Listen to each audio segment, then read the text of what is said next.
Bismillahirrahmanirrahim. Assalamualaikum warahmatullahi taala wabarakatuh.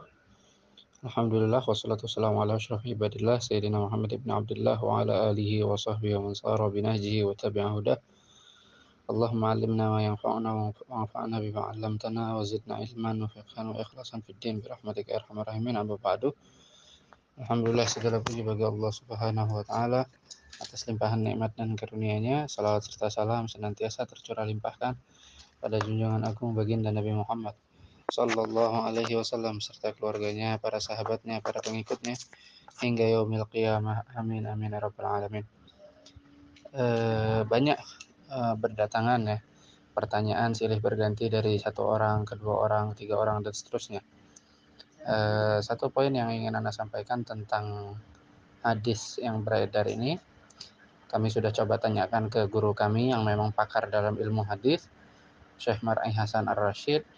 Kami tanyakan kepada beliau tentang hadis ini. Jawaban beliau, beliau sudah mencari, sudah mentelaah lagi, dan beliau tidak menemukan di dalam kitab-kitab hadis. Kemudian juga beliau belum pernah mendengar tentang hadis ini selama masa hidupnya beliau, dan beliau juga beliau rasa tidak ada perkataan seperti ini itu datangnya dari dari para ulama. Beliau rasa ini hanyalah perkataan yang beredar di antara orang-orang awam.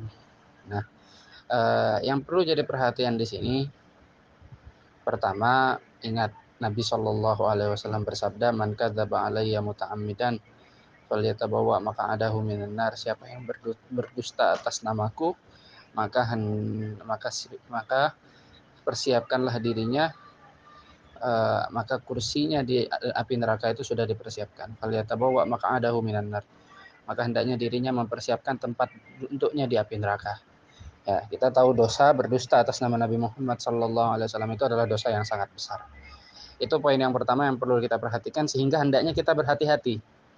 Jangan pernah sekali-kali kita meng-share hadis apapun kalau kita belum tahu kepastian hadis tersebut. Apakah hadis tersebut sahih, atau hadis tersebut hasan, atau hadis tersebut dhaif, atau hadis tersebut hadis maudhu' atau hadis palsu. Maka kita harus pastikan dulu. Itu yang pertama.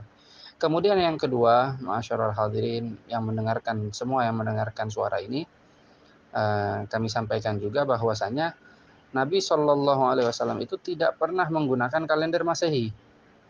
Ya, Nabi Muhammad selalu menggunakan kalender Hijriyah.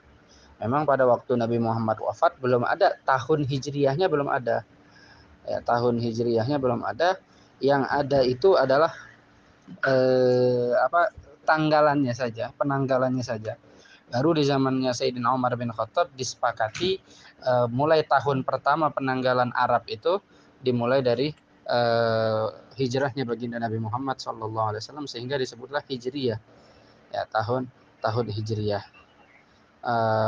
Dan Nabi Muhammad SAW wafat pada tanggal 12 Rabiul Awal setahun 11 Hijriyah. Ya, kalau kita cek di Google, ada yang bilang tanggal 7, ada yang bilang tanggal 8 dan seterusnya.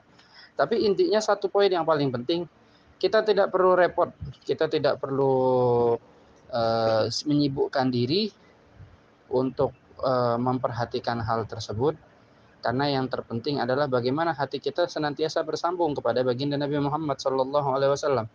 Kalau dalam hal seperti ini aja kita masih nggak bisa sambung sama Nabi Muhammad, ya, Nabi Muhammad menggunakan penanggalan Arab, penanggalan Qamariyah, ya, tapi kita masih menggunakan penanggalan Masehi, penanggalan Syamsiyah. Ya, artinya apa? Kita masih belum sambung dengan baginda Nabi Muhammad SAW. Ini evaluasi terbesar untuk kita, umatnya baginda Nabi Muhammad. Bagaimana kita memperbaiki diri dari segi ini?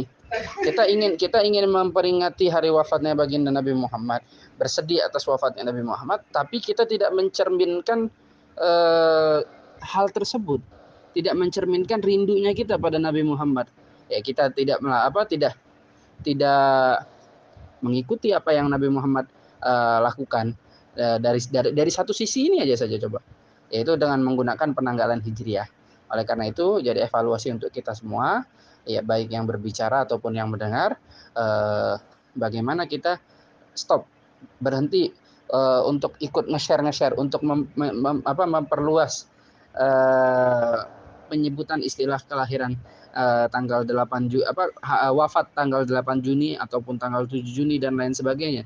Ya, kita fokus bagaimana kita setiap hari menambahkan rasa cinta kita kepada Nabi Muhammad, setiap hari kita memperbaiki diri kita semakin dekat dengan baginda Nabi Muhammad sallallahu alaihi wasallam. Kurang lebihnya seperti itu. Wallahu taala a'lam. Assalamualaikum warahmatullahi taala wabarakatuh.